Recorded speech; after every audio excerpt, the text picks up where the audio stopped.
taliyaha hay'adda socdaalka iyo jinsiyadaha ee dalka Soomaaliya ayaa waxa uu sheegay in khubaro ay u xilsaareen kala talisa wadamada aan lagu tagi karaynin baasaboorka dalka Soomaaliya. Sayid Maxamed Aadan ayaa Muqdisho warka nooga soo dirtay. maxamed aadan koofi oo ah taliyaha hay'adda socdaalka iyo jinsiyadaha Soomaaliya oo wareysi gaar ah siinayay TV-ga Somali Cable ayaa sheegay in wadamada caalamka ay kala hadleen sidii baasaboorka Soomaaliya uu u heli lahaa aqoonsi caalami ah looguna tagi karo dal walba. waxa uuna xusay in arintaasi loo xil saaray khubaro heer caalami ah. marka wadahadallada waa bilowdeen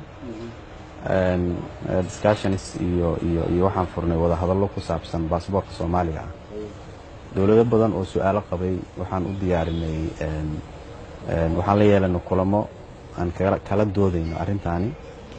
waxaa jira dad khubaro ah oo u xil saaran arrintaas oo hadda aan u saarnay oo iyaguna la fadhiisan doona wadamadaas iyaga ah kala sababta inay maaragtay ku qanciyaan. intooda badan wadamada ugu muhiimsan way yaaliin miiskay saaran tahay doodaasi. hadda waxay inoo maraysaa marka waxaan ka soo gudubnay baasaboorka securitygiisa ama security featureska wax la yiraahdo ama standardkiisa waa ka soo gudubnay oo caalamku hadda waxay wada qaateen inuu yahay baasaboor standard ah oo security featureskiisa lagu kalsoonaan karo. meesha hadda la marayo oo aan rabno inagana inaan shaqo weyn ka qabano waxa habka lagu qaato baasaboor ayaa su'aalo badan iyagu ka jireen. taasna waa mid aan hadda u taaganahay inaan wax ka qabano.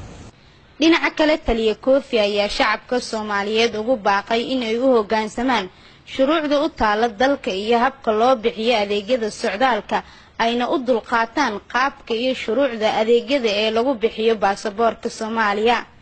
in la ixtiraamo sharciyada iyo hababka lagu bixiyo adeega socdaalka iyo jinsiyadaha oo ay ka mid tahay fiisooyinka oo ay ka mid tahay baasaboorada.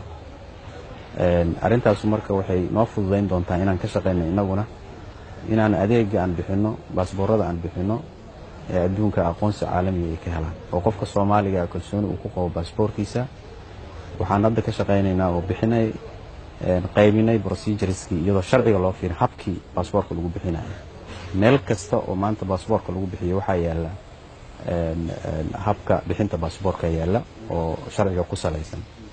kaas in loo dulqaato oo la raaco oo ay loo dulqaato waxa ku jira shuruudo adag ayaa ku jira. shuruudahaasi sharciga na amray oo na faray marka inay nagu gacan siiyaan fulinta sharciga. natiijada soo bixi doontana waxay noqonaysaa in baasaboorkeennuna uu helo aqoonsi caalami oo meel kasta adduunka lagu tegi karo. adeega aan bixino socdaalka uu bixiyana sidoo kale inuu noqdo mid standard ah oo meel kasta loo kalsoonaan karo. aad iyo aad shacabka Soomaaliyeed meel kasta ay joogaan u salaamaya.